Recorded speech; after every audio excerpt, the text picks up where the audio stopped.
Hello friends, welcome back to my YouTube channel. कैसे आप सभी लोग? आई होप आप लोग बहुत ही अच्छे होंगे। तो आज का सेशन में आप लोग के लिए मैं लेके आई हूँ यहाँ पे टोटल 100 क्वेश्चन वन लाइनर, जो कि है बहुत इम्पोर्टेंट है। और यहाँ पे आप लोग को टोटल 100 क्वेश्चन कवर होने वाले हैं, तो ये सेशन काफ़ी इम्पोर्टेंट होने वाला है। आप लोग लास्ट तक बने रहिएगा। हम लोग यहाँ पे सेशन स्टार्ट करते हैं और फर्स्ट क्वेश्चन देखते हैं। दिया गया है, रक्त का तरल भाग क्या कहलाता है? ब्लड में जो तरल भाग होता है उसको क्या कहते हैं? लिक्विड वाला पार्ट, उसको क्या बोलते हैं? क्या हो जाएगा राइट आंसर? प्लाज्मा। नेक्स्ट हम लोग देखेंगे, रक्तचाप मापने का यंत्र कौन सा है? रक्तचाप मतलब बीपी जो मापते हैं उस यंत्र को क्या बोलते हैं? तो उसको क्या बोलते हैं? स्फिग्नोमैनोमीटर। स्फिग्नोमैनोमीटर। मानव शरीर की सबसे बड़ी ग्रंथि कौन सी है?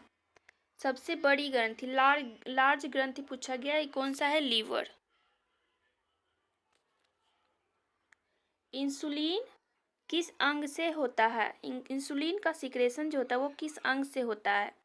तो आप लोग को पता होगा, ये पेनक्रियाज में बीटा सेल्स जो होता है वहाँ से जो इंसुलिन का सिक्रेशन होता है, इंसुलिन का निर्माण होता है अग्नाशय की बीटा कोशिका से। राइट आंसर हो जाएगा पेनक्रियाज। हड्डियों को जोड़ने वाले ऊतक को कौन सा, मतलब क्या बोलते हैं उसको? मतलब बोन प्लस बोन, हड्डी प्लस हड्डी, इसको जो जोड़ता है उसको क्या बोलते हैं? लिगामेंट। रक्त को शुद्धिकरण के लिए किस अंग में होता है? किस में होता है? किडनी में। वयस्क मनुष्य के शरीर में कितनी हड्डियां होती हैं? तो कितना होता है? 206। 206 ये दो पार्ट में डिवाइड होता है, एक एपेंडिकुलर, एक एक्सियल। एपेंडिकुलर क्या होता है? एपेंडिकुलर जो होता है जो हमारे इच्छा अनुसार का वर्क करता है, जो भी बोन है जो हम हिलाते हैं डुलाते हैं, मतलब हमारी इच्छा के अनुसार वर्क करता है, उसको एपेंडिकुलर बोलते हैं। ठीक है, इसमें एपेंडिकुलर में टोटल 126 बोन्स होते हैं। और एक्सियल, एक्सियल जो हमारे इच्छा के अनुसार नहीं होते हैं, मतलब अनैच्छिक, हमारे इच्छा के अनुसार वर्क नहीं करते, जैसे हर्ट हो गया, ये सब जो होता है हमारी इच्छा के अनुसार वर्क नहीं करते हैं। तो इसमें टोटल कितने बोन होते हैं? 80 बोन्स प्रेजेंट होते हैं। ओके, हम लोग आगे बात करते हैं। गर्भाशय का सामान्य स्थान कहाँ होता है? तो गर्भाशय मतलब यूट्रस जो होता है वो पेल्विक कैविटी में होता है। नाड़ी की सामान्य दर, पल्स रेट कितनी होती है? तो 72 बीट्स पर मिनट, बीट्स पर मिनट। रक्त में श्वेत कणिकाओं का कार्य क्या है? श्वेत रक्त कणिका मतलब WBC। WBC क्या होता है? White blood cells. तो इसका मुख्य कार्य क्या होता है? ये जो होता है ये इन्फेक्शन मतलब संक्रमण से रक्षा करना होता है। यहाँ इम्यूनाइजेशन से क्वेश्चन आ रहा है, तो इसमें दिया गया BCG वैक्सीन किस रोग से बचाती है? BCG मतलब क्या होता है? बेसिलस कालमेट यूरिन, जो कि बर्थ के टाइम में दिया जाता है BCG का डोज। तो आप लोग को कमेंट बॉक्स में कमेंट करना है कि बेबी में मतलब जन्म के टाइम का डोज, उसके बाद अगर जन्म के टाइम नहीं लगा तो 1 मंथ से 1 साल के बीच का डोज कितना देते हैं, ये आप लोग को कमेंट बॉक्स में कमेंट करके बताना है। ओके, तो BCG का जो मतलब BCG का जो है टीका लगाते हैं, ये टीबी मतलब क्षय रोग से बचाव के लिए लगाते हैं। और BCG का फुल फॉर्म क्या हो जाएगा? Bacillus Calmette urine. आगे हम लोग देखते हैं OPV कितनी बूंदें दी जाती है? OPV की कितने बूंदें दी जाती है? OPV मतलब ओरल पोलियो वैक्सीन, तो इसका 2 ड्रॉप दिया जाता है ओरली। DPT वैक्सीन किससे बचाती है? DPT का जो टीका लगाते हैं वो किससे बचाव करती है? तो डिप्थेरिया, पर्ट्यूसिस और टिटनस। MMR का वैक्सीन कब देते हैं? MMR का वैक्सीन कब दी जाती है? MMR का फुल फॉर्म क्या हो जाता है? MMR measles, mumps, rubella. तो ये कब देते हैं? 9 माह पर।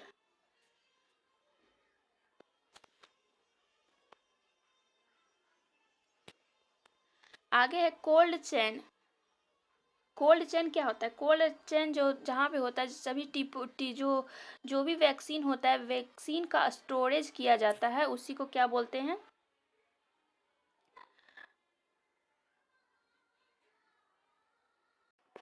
उसी को बोलते हैं कोल्ड चेन, जहाँ बड़ी मात्रा मतलब जितने भी वैक्सीन वगैरह होता है उसका स्टोरेज किया जाता है। तो इसका तापमान कितना होना चाहिए? तो इसका जो टेम्परेचर होता है वो 2 डिग्री सेल्सियस से लेकर 8 डिग्री सेल्सियस के बीच होना चाहिए। आगे हम लोग देखते हैं जन्म के समय कौन सा टीका लगाया जाता है। जन्म के समय तो बीसीजी हो गया, हेपेटाइटिस बी हो गया, ओपीवी हो गया। ये 3 टीके जो होते हैं वो जन्म मतलब 8 बर्थ पे ही लगाया जाना चाहिए। आगे विटामिन ए की पहली खुराक कब दी जाती है? तो 9 माह पर। 9 माह पर जो विटामिन ए का खुराक देते हैं वो कितना देते हैं? तो याद रखना कितना, 1 इंटरनेशनल यूनिट। आगे हम लोग देख लेते हैं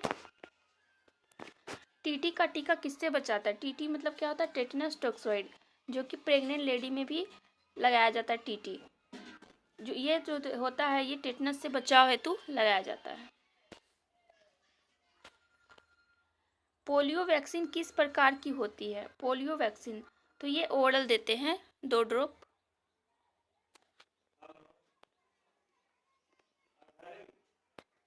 नेक्स्ट है एचपीवी। एचपीवी मतलब हेपेटाइटिस बी वायरस। वैक्सीन कितनी खुराकों में दी जाती है? तो कितना देते हैं? 3 खुराक।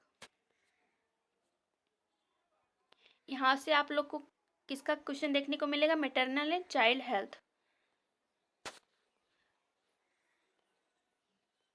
दिया गया गर्भवती महिला में एएनसी की न्यूनतम कितनी जांच की सलाह दी जाती है?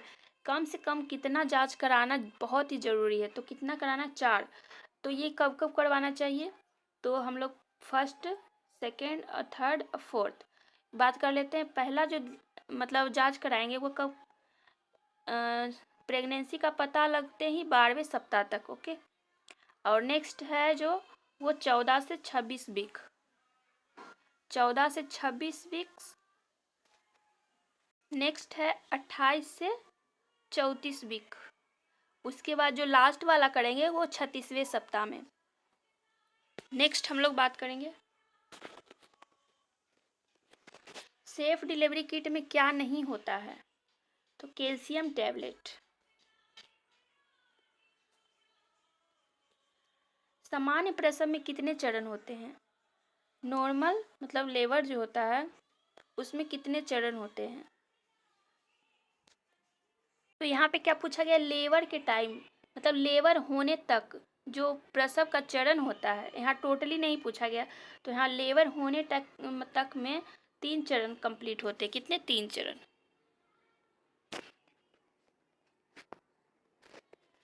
आगे नवजात शिशु का सामान्य वजन जन्म वजन पर कितना होना चाहिए?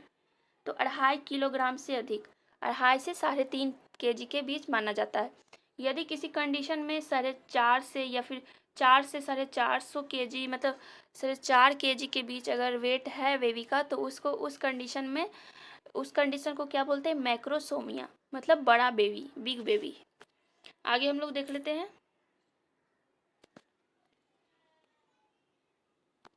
नवजात शिशु में जन्म के कितने मिनट के भीतर स्तनपान शुरू करना चाहिए?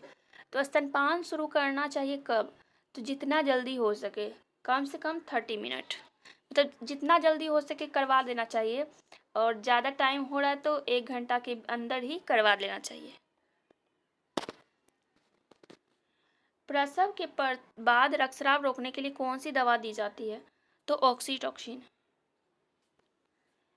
कुपोषण की पहचान के लिए क्या मापा जाता है? तो मध्य भुजा परिधि MUAC मतलब mid upper arm circumference. WHO के अनुसार शिशु को कितने माह तक केवल स्तनपान देना चाहिए? 6 माह। 6 माह तक केवल और केवल ब्रेस्ट फीड ही करवाना चाहिए। नेक्स्ट है 29 नंबर, गर्भावस्था में हीमोग्लोबिन का स्तर अगर 7 ग्राम पर डीएल से कम होने पर उसको क्या बोलते हैं? अगर 7 ग्राम पर डीएल से कम हो रहा है तो उसको बोलते हैं सीवियर कंडीशन हो जाता है ये एनीमिया का, तो इसको क्या बोलते हैं? गंभीर एनीमिया। नवजात शिशु का सामान्य तापमान कितना होना चाहिए? तो 36.5 डिग्री सेल्सियस लेकर 37.5 degree Celsius. National health programme का इम्पोर्टेंट यहाँ पे क्वेश्चन देखने को मिलेगा आप लोग को। तो हम लोग यहाँ पे देखते हैं पल्स पोलियो अभियान कब शुरू हुआ था? 1995 में। आईसीडीएस योजना कब शुरू हुई थी? तो 1975 में। आईसीडीएस का फुल फॉर्म क्या होता है? ये आप लोग को कमेंट बॉक्स में कमेंट करना है। ओके, नेक्स्ट हम लोग बात करते हैं जेएसवाई जननी सुरक्षा योजना का उद्देश्य क्या है? तो इसका जो जेएसवाई है ये इसका मुख्य उद्देश्य क्या है? संस्थागत प्रसव को बढ़ावा देना, मतलब इंस्टीट्यूशनल डिलीवरी करवाना। आरवीएसके का पूरा नाम क्या है? आरवीएसके राष्ट्रीय बाल स्वास्थ्य कार्यक्रम। आयुष्मान भारत योजना कब शुरू हुआ था? 2018 में। एनबीसीपी कार्यक्रम किससे संबंधित है? एनबीसीपी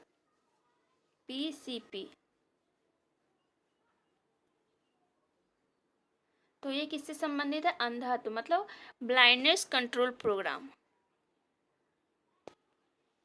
आरएनटीसीपी किस रोग के नियंत्रण हेतु किया गया है? तो ये आरएनटीसीपी फुल फॉर्म क्या होता है? Revise national tuberculosis control programme.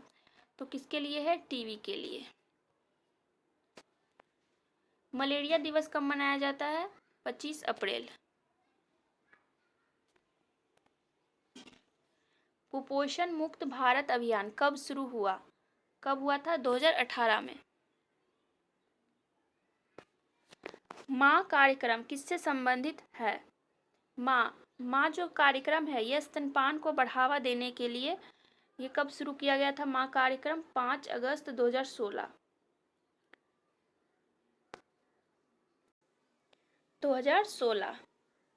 और माँ का फुल फॉर्म क्या होता है? Mother absolute affection. ये मेन मोटिव इसका क्या था? स्तनपान को बढ़ावा देना। समितियाँ से इम्पोर्टेंट है यहाँ पे क्वेश्चन देख लेते हैं हम लोग। भोर समिति कब गठित हुआ? तो 1946 में इसका रिपोर्ट प्रस्तुत हुआ था। नेक्स्ट है मुदारियर समिति कब गठित हुआ? 1962 में। चड्ढा कमेटी किससे संबंधित है? मलेरिया नियंत्रण। किससे है? मलेरिया नियंत्रण से। नेक्स्ट है श्रीवास्तव समिति किस वर्ष गठित हुई थी? 1975 में। करतार सिंह समिति किससे संबंधित थी? तो ये मल्टीपर्पस वर्कर, ग्रामीण स्वास्थ्य कार्यकर्ता से। जंगलवाला समिति किस उद्देश्य से बनी थी? राष्ट्रीय स्वास्थ्य सेवा मूल्यांकन हेतु। मुखर्जी समिति का गठन किस विषय पर हुआ था? तो ये परिवार नियोजन के लिए विशेष तौर पर मुखर्जी समिति का गठन किया गया था। बजाज समिति किस वर्ष गठित हुई? 1986 में। कृष्णन समिति का गठन कब हुआ था? 1983।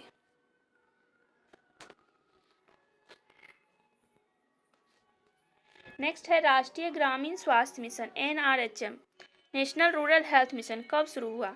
कब हुआ था? 2005 में। नेक्स्ट हम लोग बात कर लेते हैं जीके। यहाँ पे हम लोग GK general science and GK का क्वेश्चन देखने वाले हैं। क्वेश्चन नंबर 51, विटामिन ए की कमी से कौन सा रोग होता है? तो क्या होता है? Night blindness. नेक्स्ट है यहाँ पे विटामिन डी की कमी से कौन सा डिजीज होता है? तो रिकेट्स, जो कि बच्चों में होता है। विटामिन सी की कमी से कौन सा होता है? स्कर्वी। आयोडीन की कमी से होने वाले मतलब कौन सा रोग होता है आयोडीन की कमी से? तो कौन सा होता है? ग्वाइटर। लाल रक्त कणिकाओं की आयु कितनी होती है? लाल रक्त कणिका मतलब आरबीसी, इसका लाइफ स्पैन कितना होता है? 120 दिन का। भारत का संविधान कब लागू हुआ? 26 जनवरी 1950।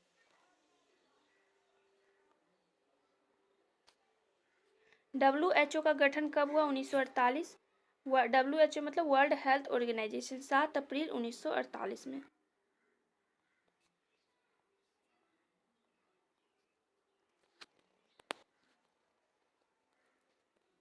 नेक्स्ट है 58 नंबर। भारत में स्वास्थ्य एवं परिवार कल्याण मंत्रालय, ministry of health and family welfare जिसको बोलते हैं, कब बना? तो राइट आंसर क्या हो? 1976 में। भारत का पहला एम्स कहाँ स्थित है? नई दिल्ली। बिहार में कुल कितने जिले हैं? 38।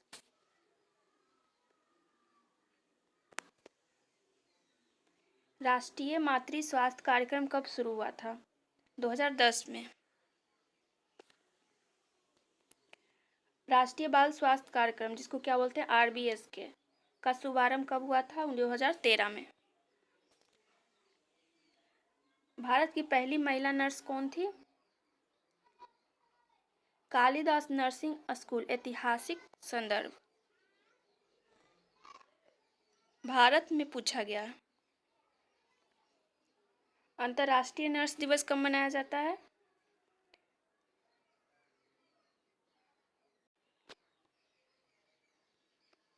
12 मई।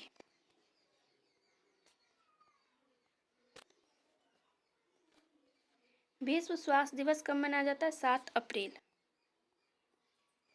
पहली भारत की महिला डॉक्टर कौन थी? आनंदीबाई जोशी।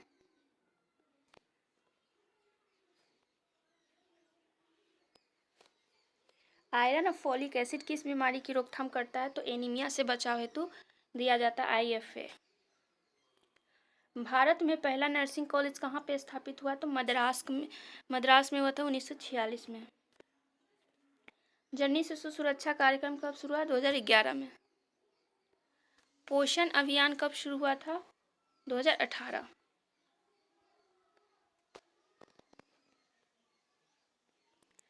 HIV किसको प्रभावित करता है? तो ये इम्यून सिस्टम जो होता है उसको इफेक्ट करता है। क्षय रोग का सबसे अधिक असर किस अंग पर होता है? तो लंग्स पे।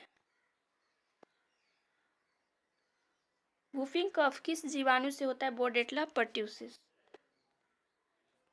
मलेरिया का वाहक कौन सा है? तो मादा एनोफ्लिस मच्छर।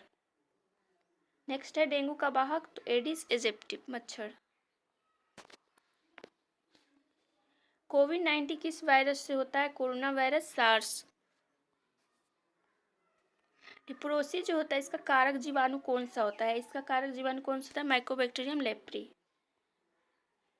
टेटनस किसके कारण होता है? तो ये किसके कारण होता है? Clostridium tetani. प्लेग किस जीवाणु से होता है? स्टेनिया पेस्टिस।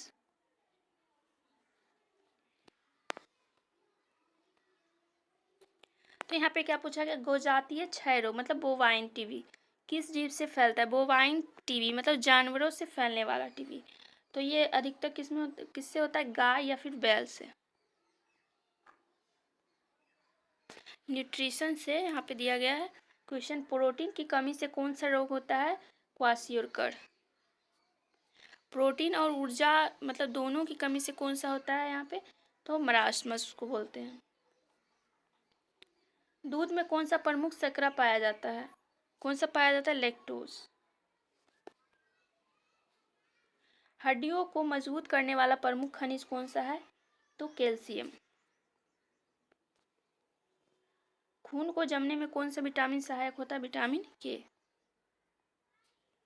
एनीमिया किसकी कमी से होता है? आयरन। मलेरिया मतलब मछली को तेल किस विटामिन का स्रोत है? मछली का जो तेल होता है वो विटामिन डी का अच्छा स्रोत माना जाता है। पेलेग्रा रोग किस विटामिन की कमी से होता है? तो विटामिन B3 नियासिन जिसको बोलते हैं। आगे थायमिन की कमी से कौन सा रोग होता है? Beri beri. खट्टे फल किस विटामिन का प्रमुख स्रोत होते हैं? तो विटामिन C का। आगे है राष्ट्रीय परिवार नियोजन कार्यक्रम कब शुरू हुआ था? 1952 में। पोलियो मुक्त भारत कब घोषित हुआ? 2014 में। यूनिसेफ का गठन कब हुआ था? 1946। और यूनिसेफ का फुल फॉर्म क्या होता है ये कमेंट बॉक्स में कमेंट करके बताना है। ओके, आगे हम लोग देख लेते हैं। ईट राइट इंडिया मूवमेंट कब शुरू हुआ था? 2018 में। WHO का मुख्यालय कहाँ है? तो कहाँ है? Geneva, Switzerland. आयुष्मान भारत योजना का लक्ष्य क्या था? तो इसका लक्ष्य था हेल्थ कवरेज प्रदान करना। मिशन इंद्रधनुष का उद्देश्य क्या है? तो इसमें जो है टीकाकरण करना सभी बच्चों और गर्भवती महिलाओं का।